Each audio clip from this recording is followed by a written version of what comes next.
family and friends, it's 15 days! Pasko na! Marami sa atin ang excited na sa Christmas break at mga Christmas fellowship. Pero mga ka-faith, sa gitna ng marami nating kaabalahan sa panahon ito, huwag sana natin kalimutan ang tunay na diwa ng Pasko. Ito ay hindi tungkol sa material na bagay na ino-offer ng mundong ito. Ang pagdiriwang ng Kapaskuhan ay patungkol sa dakilang pag-ibig ng Diyos sa sanlibutan ng Kanyang ibinigay ang Kanyang bunting na anak para sa atin. Kaya tara, punuin muna natin ang ating mga puso at isipan ng mga bagay na pang-spiritual. Mag-devotion muna tayo, kapatid. I'm Deaconess Sharon, your devotional leader for today.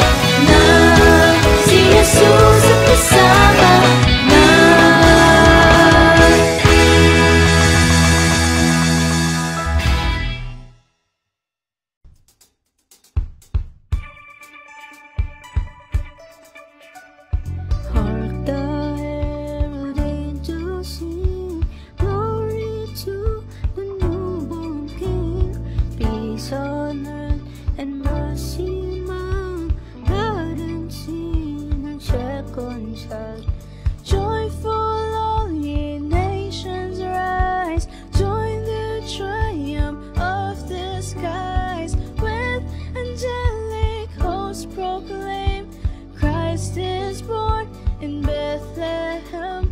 Hark, the herald angels sing, glory to the newborn King.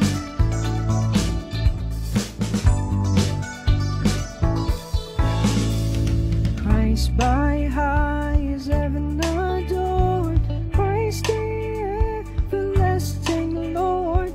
Late in time, behold him come, offspring of the Virgin's womb. Hail the flesh, the Godhead seed, hail the incarnate deity. Jesus met with man to dwell, Jesus our Emmanuel. Hark, the herald angels sing, glory to the newborn King. Yeah.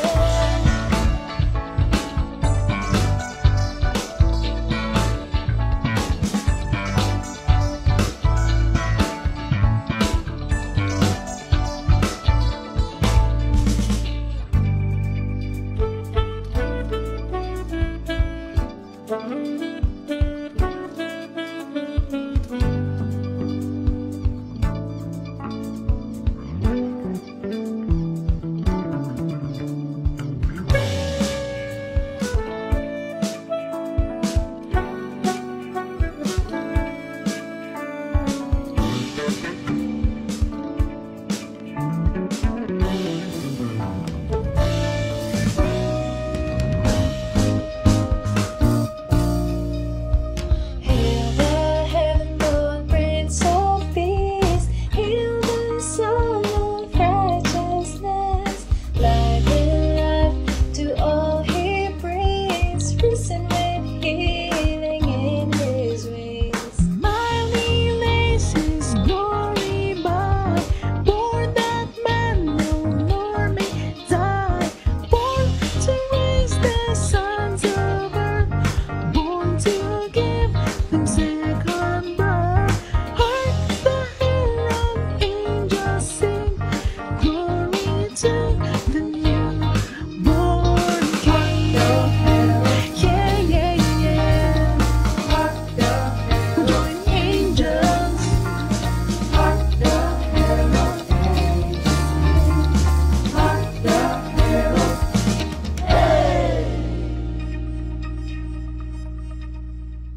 Amen! Thank you, Nax UMYF, sa awiting pamaskong inyong handog. Mary, a woman of faith and surrender.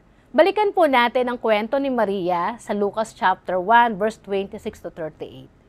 Noong ika-6 na months na ng pagbubuntis ni Elizabeth, Ang anghel na si Gabriel ay isinugo ng Diyos sa Nazaret sa isang bayan ng Galilea upang kausapin ang isang dalaga na ang pangalan ay Maria. Siya ay nakatakda ng ikasal kay Jose, isang lalaking buhat sa angkan ni David. Lumapit ang anghel sa dalaga at binati ito. Magalak ka, ikaw ay lubos na kinalulugdan ng Diyos, sumasa iyo ang Panginoon. Naguluhan si Maria sa sinabi ng anghel at inisip niyang mabuti kung ano ang kahulugan ng pagbati nito. Sinabi sa kanya ng anghel, huwag kang matakot Maria, sapagkat naging kalugod-lugod ka sa Diyos. Makinig ka, ikaw ay maglilihi at manganganak ng isang sanggol na lalaki at siya'y papangalanan mong Jesus. Siya'y magiging dakila at tatawaging anak ng kataas-taasang Diyos. Ibibigay sa kanya ng Panginoon ang trono ng kanyang amang si David upang maghari sa angkan ni Jacob magpakailanman. Ang kanyang paghahari ay walang katapusan. Paano pong mangyayari ito gayon ako'y isang birhen? Tanong ni Maria. Sumagot ang anghel, sasa iyong Espiritu Santo at mapapasailalim ka sa kapangyarihan ng kataas-taasang Diyos. Dahil dito, ang isisilang mo'y banal at tatawaging anak ng Diyos. Hindi ba't ang kamag-anak mong si Elizabeth ay baog? Gayunpaman, naglihi siya at ngayong ika-6 na buwan na ng kanyang pagdadalang tao kahit na siya'y matanda na, sapagkat walang anumang bagay na hindi kayang gawin ng Diyos.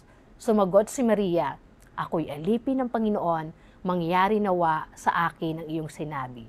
At pagkatapos, umalis ang anghel. Amen, purihin ang Panginoon sa kanyang mga salita. Isa sa pinakamahirap na sitwasyon sa isang magkarelasyon ay ang magtapat sa iyong kapartner na ikaw ay buntis pero hindi siya ang ama. Kung sa panahon natin ngayon nangyari yon, marahil ay wala nang tanong-tanong at agad nahihiwalayan ni Jose si Maria. Baka nga masaktan pa ni Jose si Maria. Imagine yung senaryo na hinarap ni Maria. Paano siya haharap sa kanyang kapartner, paano siya haharap sa mga tao sa ganong kalagayan. Napuno ng takot at tanong ang kanyang puso at isipan, paano pong mangyayari iyon?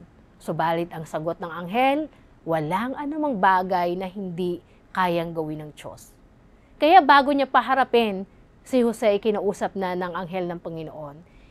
Inihanda na sila sa dakilang plano na ipinapagawa sa kanila. Paano nga ba tinanggap ni Maria ang kanyang great assignment na ito? Una, she trusts God. Mary trusted God's word even when she was afraid. Ibinigay niya ang kanyang buong-buong pagtitiwala sa salita ng Diyos na ipinahayag sa kanya ng anghel. Sino ba naman ang hindi matatakot sa kanyang kalagayan kapag nga ang isang estudyante ibinigyan ng maraming assignment na may hirap ng kanyang teacher? Ang magiging reaksyon ay ang takot na baka hindi niya matapos at magawa. Ang takot ay natural na emotional response ng isang taong nahaharap sa panganib o hindi maayos na sitwasyon. Alam ng Lord ang nararamdaman ni Maria, kaya sinabi niya sa pamamagitan ng anghel, huwag kang matakot. Do not be afraid. Mary, you have found favor with God. Binigyan siya ng isang katiyakang walang dahilan para siya ay matakot dahil ang favor ng Lord ay nasa kanya. At iyon nga ang kanyang pinanghawakan, nagtiwala siya sa salita ng Diyos na kanyang narinig. Pangalawa, ano ang naging tugon ni Maria sa kanyang assignment? She praised God. Mary praised God through her suffering. Alam ni Maria na hindi madali ang kanyang pagdaraanan. Ganun pa man, imbis na mag-alala, she chose to praise God. Nung magkita sila Maria at si Elizabeth, sinabi nito sa kanya na siya ay mapalad, pinagpala ka sapagkat sumasampalataya kang matutupad ang sinabi sa iyo ng Panginoon. Pagkatapos noon ay napaawit si Maria ng pagpupuri. Sa Luke chapter 1 verses 4 to 6 at mga sumusunod ay ganito ang sambit na awit ni Maria. Ang puso ko'y nagpupuri sa Panginoon at ang aking espiritu ay nagagalak sa Diyos na aking tagapagligtas sapagkat nilingap niya akong kanyang abang-alipin. Mula ngayon, ang lahat ng tao ay tatawaging akong pinagpala dahil sa mga dakilang bagay na ginawa ng makapangyarihan, banal ang kanyang pangalan. Tinanggap ni Maria ang kanyang assignment na mayroong pusong puno ng pagpupuri sa Diyos. Pangatlo, anong ginawa Paano tinanggap ni Maria ang kanyang assignment sa Lord? She accepted God's will. Mary accepted God's will for her life, even when she didn't understand it. Bagamat hindi niya lubos na nauunawaan ano ba itong assignment niya, bakit kailangang mangyari ito sa kanya, bakit siya pa, what child is this na nasa kanyang sinapupunan? Marahil ay marami pa ring tanong siya sa kanyang isipan, subalit mas pinili niyang tanggapin ang kalooban ng Diyos para sa kanyang buhay. Kaya ang kanyang tanging nasambit, ako'y alipin ng Panginoon. Mangyari nawa sa akin ang iyong sinabi. Mga kapatid, have you ever trust God sa mga panahong ikaw ay natatakot? Have you ever praised God in the midst of your suffering? And have you ever accept God's will in your life kahit hindi mo naman talaga maunawaan, maintindihan ang kanyang kalooban para sa iyo? Nawa po, gaya ni Maria, anumang sitwasyon, anumang kalagayan, lagi lang tayong magtiwala, magpuri at sundin ang kalooban ng Diyos para sa atin. Humarap man tayo sa mahirap at mga tila imposibleng bagay, lagi lang nating alalahanin. Nothing is impossible with God. Amen and amen. Manalangin tayo, kapatid. Hallelujah, purihin ka aming Panginoon. Dakilang Diyos,